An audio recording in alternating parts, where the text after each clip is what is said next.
Hello everyone, जैसे कि हम पढ़ते आ रहे हैं एनसीईआरटी की बुक्स, जिसमें हम हमारे अभी चल रहा है क्लास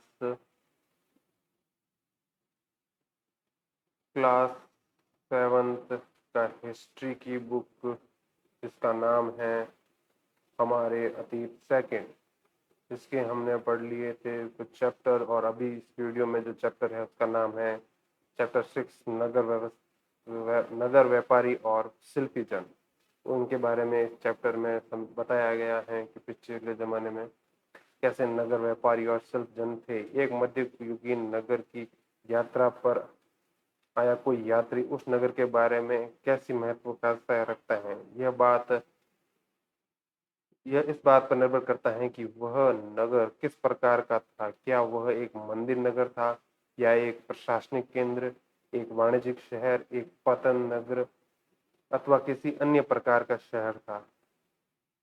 वस्तुतः कई नगर तो ऐसे एक साथ अनेक प्रकार के थे। वे प्रशासनिक नगर तथा मंदिर नगर होने के साथ साथ वाणिज्यिक कार्यकलापों और शिल्प उत्पादन के केंद्र भी थे। इसमें मानचित्र एक दे रखा है, जिसमें है मध्य और दक्षिण भारत के व्यापार और शिल्पकारी उत्पादन के प्रमुख केंद्र, जिसमें है ये ऊपर की तरफ काबुल है, नीचे पुष्कर, अजमेर, वृंदावन हो गया, यहाँ हो गया अहमदाबाद, सोमनाथ, सूरत,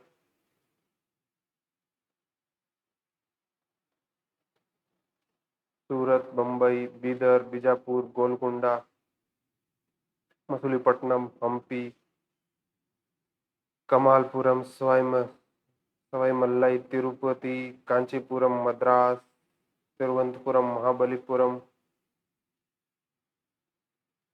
उरेयूर, तंजावुर, मदुरई, ऊपर है मुर्शिदाबाद और कलकत्ता।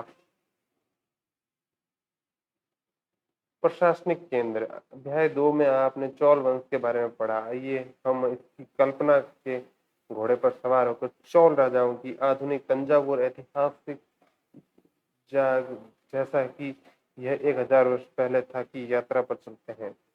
वर्ष में 12 महीने पहले वाली कावेरी नदी इस सुंदर नगर के पास बहती है। राजा राज चौल द्वारा निर्मित राजा राजेश्वर मंदिर की घंटियां बजती हुई सुनाई देती हैं। लोग नगर के वास्तुकार कुंजमलम राजराज के पेरुथलम की वास्तुकला की प्रशंसा करते हुए नहीं थकते। हमें वास्तुकार का नाम इसलिए पता है क्योंकि उसने गर्व से अपने नाम को मंदिर की दीवार पर उत्कीर्णित किया। मंदिर के भीतर एक विशाल शिवलिंग स्थापित है। इस मंदिर के अलावा नगर के अनेक राजमहल हैं, जिनमें कई मंडप बने हुए हैं। राजा लोग इन मंडपों में अपना दरबार लगाते हैं। यहीं से वे अपने अधीनस्थों के लिए आदेश जारी करते हैं। नगर के सैन्य शिविर भी बने हैं। नगर उन बाजारों की हलचल से भरा हुआ है जहां अनाज, मसालों, कपड़ों और आधुनिक आभूषणों की बिक्री हो रही है। नगर के लिए जल की आपूर्ति कुओं, तालाबों से होती है। तंजावुर और इसके निकटवर्ती अन्य उरेयूर उरेयूर के साली बुनकर मंदिर के अवसर उत्सव के लिए झंडियां बनाने का कपड़ा, राजा को अभिजात वर्ग के लिए बढ़िया सूती वस्त्र और जनसाधारण के लिए मोटी सूती वस्त्र तैयार कर रहे हैं। यहाँ के कुछ दूरी पर सवाई मल्लाई के शतपति अथवा मूर्तिकार उत्तम कांस्य मूर्ति तथा लंबे सुंदर घटा धातु के दीप बना रहे हैं। मंदिर नगर और तीर्थ केंद्र तंजावुर एक मंदिर नगर का ही भी उदाहरण है। मंदिर नगर नगरीकरण का एक अत्यंत महत्वपूर्ण प्रतिरूप प्रस्तुत करते हैं। नगरीकरण मंदिरों के लिए के विकास की प्रक्रिया है। मंदिर अक्सर समाज और अर्थव्यवस्था दोनों के लिए अत्यंत महत्वपूर्ण होते हैं। शासक विभिन्न देवी देवताओं के प्रति अपना भक्ति भाव दर्शाने के लिए मंदिर बनाते हैं। वे मंदिरों को भूमि एवं धन अनुदान में देते थे, जिनकी राय में धार्मिक अनुष्ठान विधि विधान से संपन्न किए जाते थे। तीर्थयात्रियों तथा पुरोहित पंडितों को भोजन कराया जाता था और पर्वोत्सव मनाए जाते थे। मंदिर के दर्शनार्थी भी दान दक्षिणा किया करते थे। कांसा, घंटा धातु और लुप्त मोम तकनीक। कांसा एक मिश्रित धातु होती है जो तांबे और टिन के मेल से बनती है। घंटा धातु के रागे का अनुपात किसी भी अन्य किस्म के कांसे से अधिक होता है। यह घंटे जैसी ध्वनि उत्पन्न करती हैं। चोलकालीन कांस्य मूर्ति लोपन मोम तकनीक से बनाई जाती थी। इस प्रविधि के अंतर्गत सर्वप्रथम मोम की एक प्रतिमा बनाई जाती थी। उसे चिकनी मिट्टी में पूरी तरह लीप कर सूखने के लिए छोड़ दिया जाता था। जब वह पूरी तरह सूख जाती थी तो उसे गर्म किया जाता था और उसमें मिट्टी के आवरण आवरण में एक छोटा सा छेद बनाकर उस छेद से रास्ते सारा पिघला मोम बाहर निकाल दिया जाता था। फिर चिकनी मिट्टी के खाली सांचे में उसी छेद के रास्ते पिघली हुई धातु भर दी जाती थी। उस जब वह धातु ठंडी होकर ठोस हो जाती थी तो चिकनी मिट्टी के आवरण को सावधानी पूर्वक हटा दिया जाता था और इससे इसमें से निकली प्रतिमा को साफ करके चमका दिया जाता था। आपके विचार से इस प्रविधि का प्रयोग क्या क्या लाभ थे? मंदिर के कर्ता धर्ता मंदिर के धन को व्यापार एवं साहूकारी में लगा देते। स्नेह स्नेह समय के साथ साथ बड़ी संख्या में पुरोहित, पुजारी, कामगार, शिल्पी, व्यापारी आदि मंदिर तथा आपने उनके दर्शनार्थी तीर्थियों का आवश्यकताओं को पूरा करने के लिए मंदिर के आसपास बसते गए। इस प्रकार मंदिर राजाओं का विकास हुआ। इसी रीति से मंदिरों के चारों ओर अनेक नगर का आविर्भाव हुआ। जैसे मध्य प्रदेश में भिल्लस्वामी भिलसा या विदिशा और गुजरात में सोमनाथ, कुछ अन्य महत्वपूर्ण नगर तमिलनाडु के कांचीपुरम तथा मदुरई और आंध्र प्रदेश के में तिरुपति हैं। तीर्थस्थल भी धीरे धीरे नगरों के रूप में विकसित हो गए। वृंदावन उत्तर प्रदेश और तिरुवनंतपुरम तमिलनाडु ऐसे नगरों के दो उदाहरण हैं।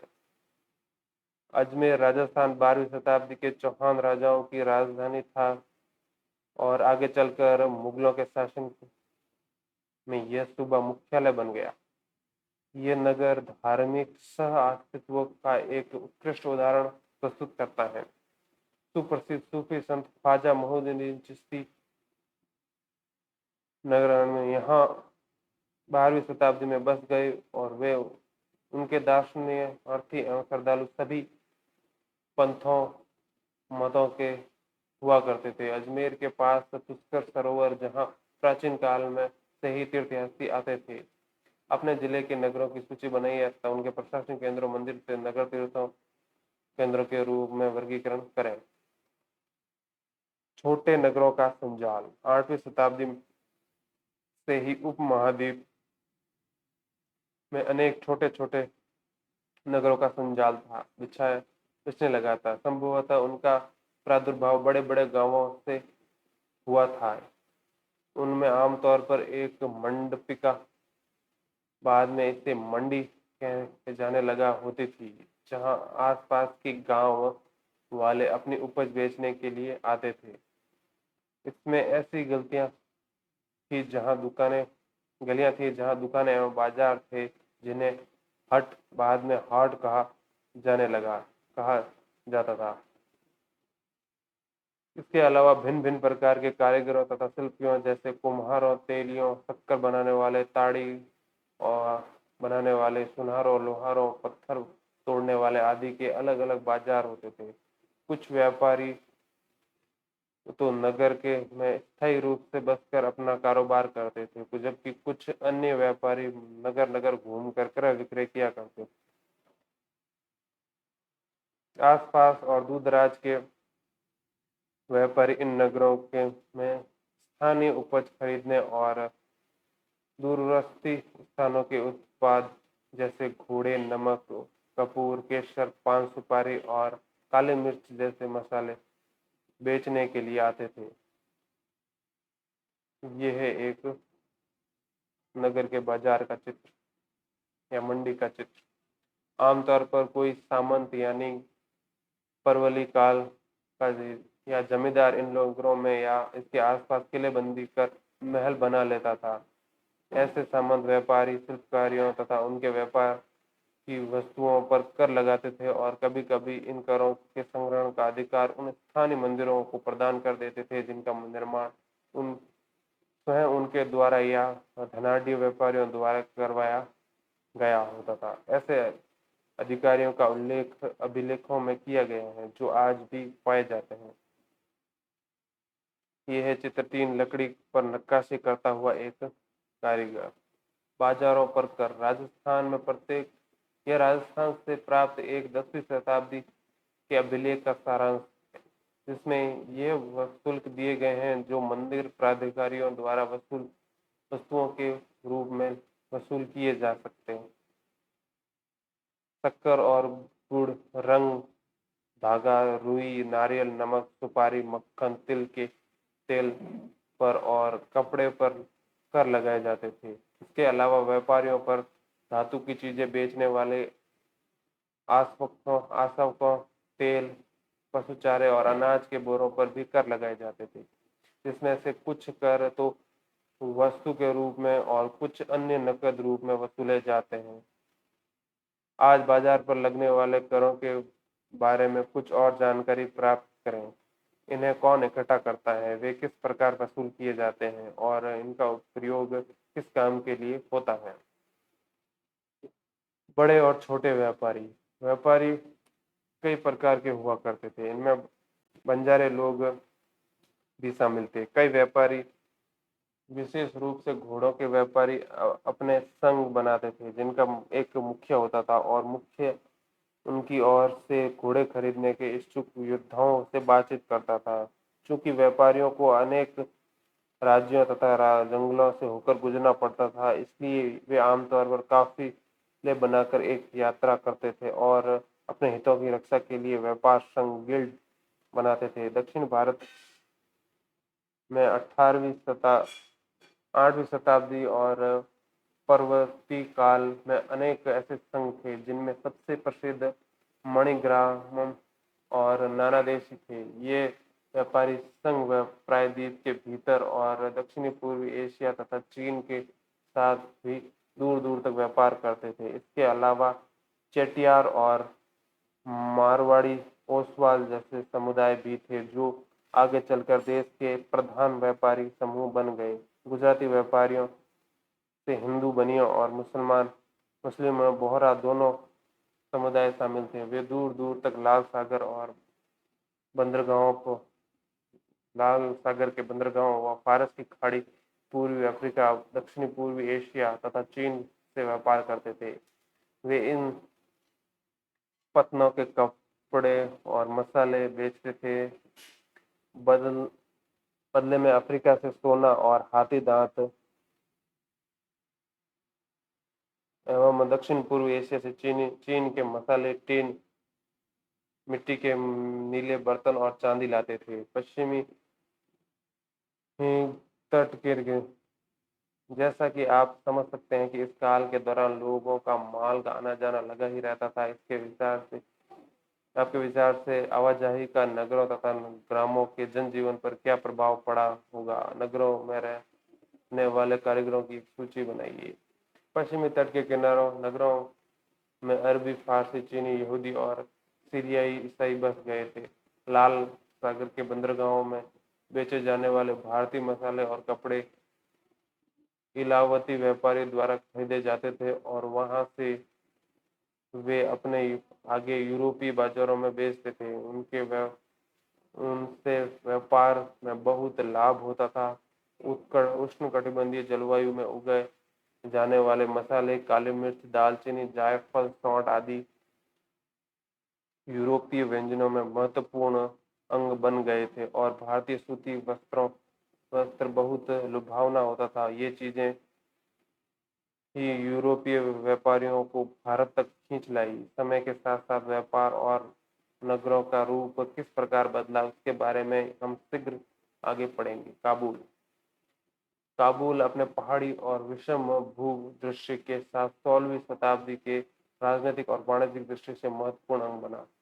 काबुल और कंधार सुप्रसिद्ध रेशम मार्ग से जुड़े हुए थे। साथ ही घोड़ों का व्यापार भी प्रमुख रूप से इसी मार्ग से होता था। 17वीं शताब्दी के हीरों के एक सौदागर जो बैप्टिस्टे टेवनियर के अनुसार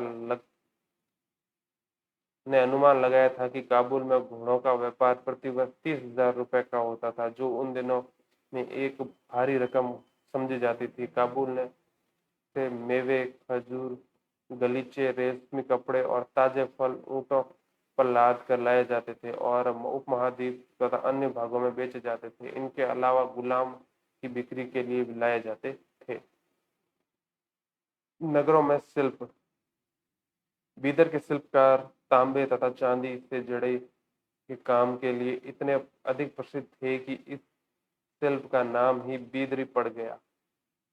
पांचाल अर्थात विश्वकर्मा कर्मा समुदाय, जिसमें सुनार, कसेरे, लोहार, राजमिस्त्री और बढ़ई शामिल थे, मंदिरों के निर्माण के लिए आवश्यक थे। इनके अलावा राजमहलों, बड़े बड़े भवनों, तालाबों और जलाशयों के निर्माण में भी इनका महत्वपूर्ण भूमिका अदा करते थे। इसी प्रकार सालियार या कैक्योलार जैसे बुनकर भी समृद्धशाली समुदाय बन गए थे और वे मंदिरों को भारी दान दक्षिणा दिया करते थे। वस्त्र निर्माण से संबंधित कुछ अन्य कार्य जैसे कपास को साफ करना, काटना और रंगना भी स्वतंत्र व्यवसाय बन गए थे, जिसके लिए विशेष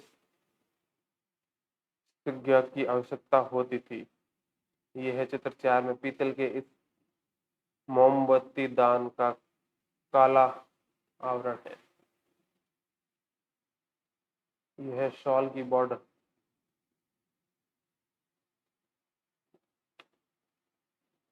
शहरों के बदलते हुए भाग्य कई शताब्दियों से लंबे समय में अहमदाबाद, गुजरात जैसे बड़े शहर बड़े व्यापारिक केंद्रों के रूप में विकसित हो गए, लेकिन तंजावुर जैसे कुछ अन्य नगर पहले की अपेक्षा विस्तार तथा महत्व की दृष्टि से सिकुड़ते गए। इसी काल में पश्चिम बंगाल में भागीरथी नदी के तट पर स्थित मुर्शिदाबाद रेशमी वस्त्रों के प्रमुख केंद्र के रूप में उभरा था तथा 1704 ईस्वी में बंगाल की राजधानी बन गया। लेकिन इसी शताब्दी के दौरान उनका सितारा डूब गया, क्योंकि वहां के बुनकर इंग्लैंड की मिलों से बनकर आई सस्ते कपड़े के साथ प्रतियोगिता में टिक न सके। हम्पी, मछलीपट्टनम और सूरत नजदीक से एक नजर। हम्पी की वास्तुकला का सौंदर्य। हम्पी नगर कृष्णा और तुंगभद्रा नदी की घाटी में स्थित है। यह नगर 1336 में स्थापित विजयनगर साम्राज्य का केंद्र स्थल था। हम्पी के शानदार खंडरों को से पता चलता है कि खैर की किलेबंदी उच्च कोटि की थी। किले की दीवारों के निर्माण में कहीं भी गारे चूने जैसे किसी भी जोड़ने वाले मसाले का प्रयोग नहीं किया गया था और शिलाखंडों को आपस में फंसाकर गूंथा गया था।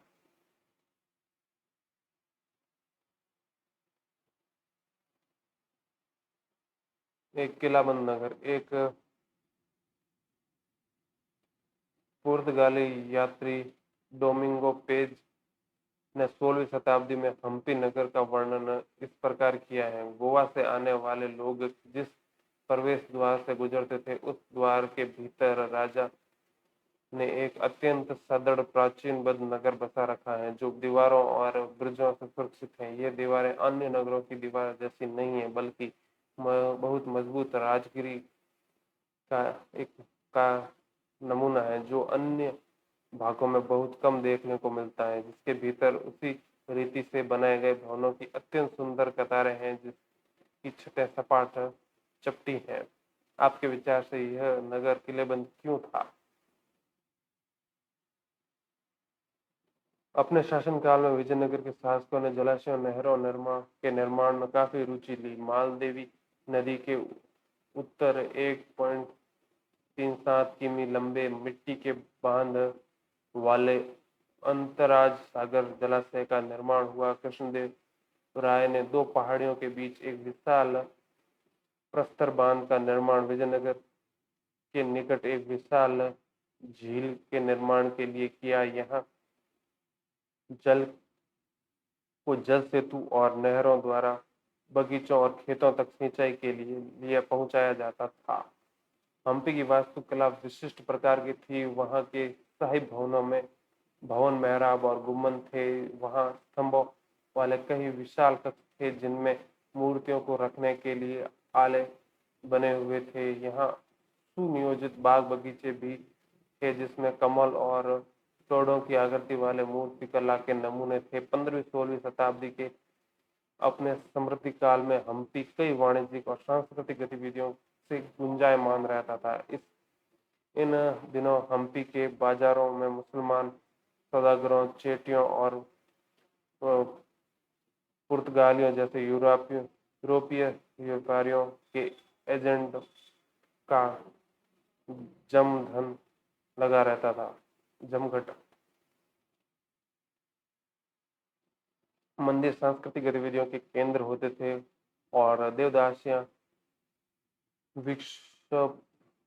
विरूपाक्ष शिव मंदिर के अनेक स्तंभ वाले विशाल कक्षों के देव प्रतिमा राजा तथा प्रजाजनों के समक्ष नृत्य करती रहती थी। महानवमी पर्व, जो आज दक्षिण में नवरात्रि पर्व कहलाता है, उन दिनों हम्पी के एक अत्यंत महत्वपूर्ण पर्व माना जाता था।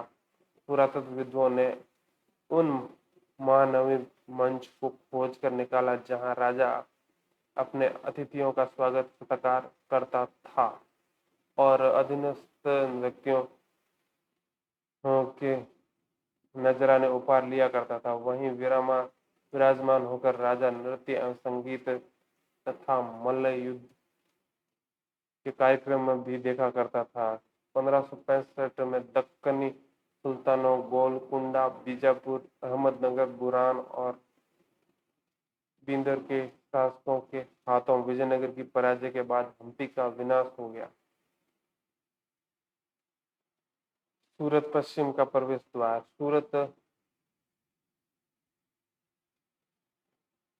सूरत मुगल काल में केम्बे, आज के खब्बात और कुछ समय बाद के अहमदाबाद के साथ साथ गुजरात के पश्चिमी व्यापार का वाणिज्यिक केंद्र बन गया। वाणिज्यिक केंद्र एक ऐसा स्थान जहां विभिन्न उत्पादन केंद्रों के आने जाने वाला माल खरीदा और बेचा जाता है।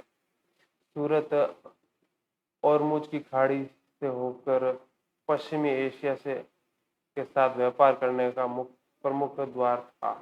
सूरत को मक्का का प्रस्थान द्वार भी कहा जाता था क्योंकि बहुत से हज यात्री जहाज से यहाँ से रवाना होते थे। सूरत का एक सर्वदेशीय नगर था जहां सभी जातियों और धर्मों के लोग रहते थे। 17वीं शताब्दी में वहां पुर्तगालियों, डचों और अंग्रेजों के कारखाने एवं माल गोदाम थे। अंग्रेज इतिहासकार ओविंगटन ने 1690 में सूरत बंदरगाह का वर्णन करते हुए लिखा है कि किसी भी एक वक्त पर भिन्न भिन्न देशों के औसतन 100 जहाज एक बंदरगाह पर लंगर डाले खड़े देखे जा सकते थे। सूरत में ऐसे अनेक दुकानें थी जो सूती कपड़ा, थोक और फुटकर कीमतों पर बेचती थी। सूरत के वस्त्र अपने सुनहरे गोटा किनारियों जरी के लिए प्रसिद्ध थे और इसके लिए पश्चिमी एशिया, अफ्रीका और यूरोप में बाजार उपलब्ध थे। राज्य में विश्व के सभी भागों से नगर में आने वाले लोगों की आवश्यकताओं को पूरी करने के लिए अनेक विश्राम गृह बने थे। वहाँ भवन और असंख्य मनोरंजक स्थल थे। सूरत में काठियावाड़ी सेठ और तथा महाजनों की लंबी लंबी साहूकारी कंपनियां थी। उल्लेखनीय है कि सूरत में जारी की गई हुंडियों को दूर दूर तक मिस्र में, काहिरा, इराक और बसरा और बेल्जियम में एंटवर्प के बाजारों से मान्यता प्राप्त थी। हुंडी हुंडी एक ऐसा दस्तावेज है जिसमें एक व्यक्ति द्वारा जमा करवाई गई रकम दर्ज रहती है। हुंडियों को कहीं अन्यत्र प्रस्तुत करके जमा की गई राशि प्राप्त की जा सकती है, किंतु 17वीं शताब्दी के अंतिम वर्षों में सूरत का भी अधपतन प्रारंभ हो गया। इसके कई कारण थे। मुगल साम्राज्य के पतन के कारण बाजारों का उत्पादन की हानि, पुर्तगालों द्वारा समुद्री मार्गों पर नियंत्रण और वर्तमान मुंबई में प्रतिस्पर्धा, जहां 1668 में अंग्रेजी ईस्ट इंडिया कंपनी ने अपना मुख्यालय स्थापित कर लिया था। आज सूरत एक महत्वपूर्ण वाणिज्यिक केंद्र है। जोखिम भरा दौर मछलीपट्टनम के लिए चुनौती। मछलीपट्टनम या मछलीपट्टनम नगर कृष्णा नदी के डेल्टा पर स्थित है। 17वीं शताब्दी में यह भिन्न भिन्न प्रकार की गतिविधियों का नगर था। हॉलैंड और इंग्लैंड दोनों देशों की ईस्ट इंडिया कंपनी ने मछलीपट्टनम पर नियंत्रण प्राप्त करने का प्रयत्न किया, क्योंकि जब तक वह आंध्र तट का सबसे महत्वपूर्ण पतन बन गया था। मछलीपट्टनम का किला हॉलैंड वासियों ने बनाया था। मछुआरों का एक गरीब नगर। अंग्रेज ईस्ट इंडिया कंपनी ने एक गुमास्ता मतलब यूरोप ट्रेडिंग कंपनी की व्यापारिक गतिविधियों के प्रभारी अधिकारी गुमास्ते विलियम मैकवर्ल्ड ने 1620 ईस्वी में इन शब्दों में मछलीपट्टनम का वर्णन किया। यह गोलकुंडा का प्रमुख पतन या पोर्ट है, जहां परम पूज्य ईस्ट इंडिया कंपनी अपना एजेंट रखती है। यह एक छोटा नगर है, पर घना बसा हुआ, बिना किसी चार दीवारी के और खराब तरीके से बना हुआ न ही यह अच्छी जगह स्थित है। इसके सभी जल स्रोत खारे पानी के हैं। सबसे पहले यह एक गरीब मछुआरा नगर था, जिसे आगे चलकर यहाँ जहाजों के लिए लंगर डालने की सुविधा हो गई, जिससे व्यापारी लोग यहाँ रहने लगे। और चूंकि हमारे तथा हॉलैंड के निवासी यहाँ इस तट पर आते जाते हैं, यह उनके लिए निवास की व्यवस्था करता है। अंग्रेजों और हॉलैंड वासियों ने मछलीपट्टनम के अपनी बस्तियां बसाने का निर्णय क्यों लिया? गोलकुंडा ने कुस्तबशाही शासकों ने कपड़ों, मसालों और अन्य चीजों की बिक्री पर शाही एकाधिकार लागू किया, जिससे कि वहां का व्यापार पूरी तरह ईस्ट इंडिया कंपनी के हाथों से न चला जाए। विभिन्न व्यापारी समूहों, गोलकुंडा के कुलीन वर्गों, फारसी सौदागरों, तेलुगु काउंटी चेट्टियार और यूरोपीय व्यापारियों ने नगर में घनी आबादी वाला समृद्धिशाली बना दिया। यह मुगलों के गोलकुंडा तक अपनी शक्ति बना ली, और इसके प्रतिनिधि सूबेदार मीर जुल्फा ने तो कि स्वयं एक सौदागर था, हॉलैंड वासियों और अंग्रेजों को आपस में भिड़ाना शुरू कर दिया। 1686 से 87 में मुगल बादशाह औरंगजेब ने गोलकुंडा को मुगल साम्राज्य में मिला लिया।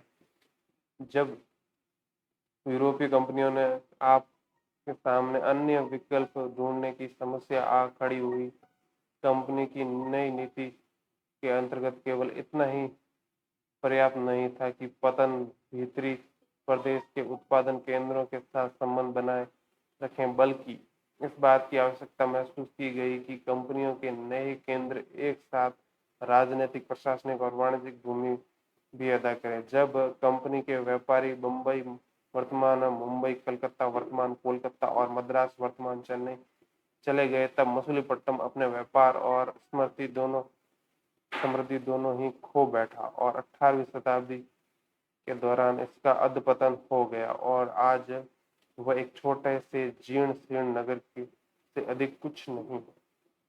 नए नगर और व्यापारी 16वीं और 17वीं शताब्दी में यूरोप के देश वाणिज्यिक उद्देश्यों से मसालों, कपड़ों और की तलाश में लगे थे, जो यूरोप और पश्चिमी एशिया दोनों जगह लोकप्रिय हो गए थे।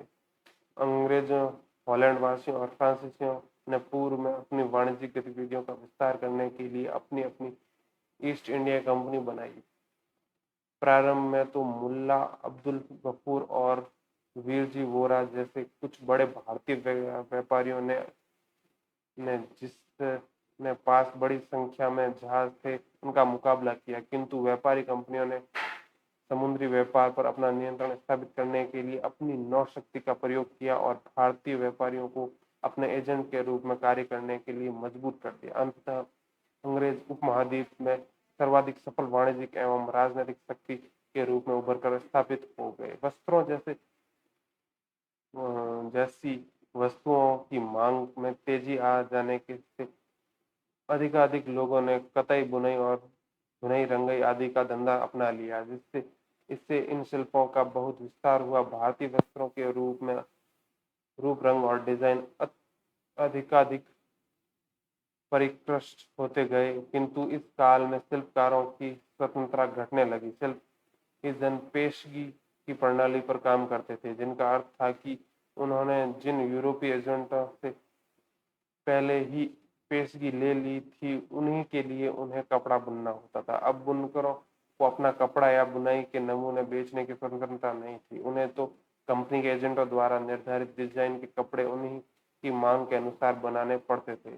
18वीं शताब्दी में बंबई, कलकत्ता और मद्रास नगरों का उदय हुआ, जो आज प्रमुख महानगर है। शिल्प और वाणिज्य के बड़े बड़े परिवर्तन आए जब बुनकर जैसे कारीगर तथा सौदागर यूरोपीय कंपनियों द्वारा इन नए नगरों के स्थापित ब्लैक टाउन में स्थानांतरित हो गए। ब्लैक यानी कि देशी व्यापारियों और शिल्पकारों को इन ब्लैक टाउन्स में सीमित कर दिया गया, जबकि गोरे शासकों ने मद्रास में फोर्ट सेंट जॉर्ज और कलकत्ता में फोर्ट सेंट विलियम्स की शानदार कोठरियों में अपने निवास बनाए।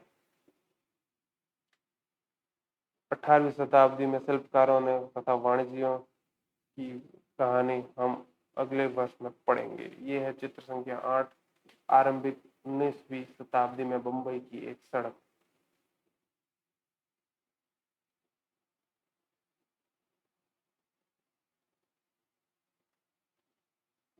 अन्यत्र में है वास्को डी गामा और क्रिस्टोफर कोलंबस। 15वीं शताब्दी में यूरोप पर नाविकों द्वारा समुद्री मार्ग खोजने के अभूतपूर्व कार्य किए। इसमें से अनेक नाविक भारतीय उपमहाद्वीप द्वारा तक पहुंचने का मार्ग खोजने और मसाले प्राप्त करने की इच्छा से प्रेरित थे। पुर्तगाली नाविक वास्को डी गामा अटलांटिक महासागर के साथ साथ यात्रा करते हुए कैंप ऑफ गुड होप के निकलकर और हिंद महासागर को पार करते हुए भारत पहुंचा। उसे अपनी पहली यात्रा को पूरा करने और 1 वर्ष से भी अधिक समय लगा। वह 1498 में कालीकट पहुंचा और अगले वर्ष पुर्तगाल की राजधानी लिस्बन लौट गया। इस समुद्र यात्रा के दौरान उसके 4 में से 2 जहाज नष्ट हो गए और 170 यात्रियों में से केवल 54 ही जीवित बचे।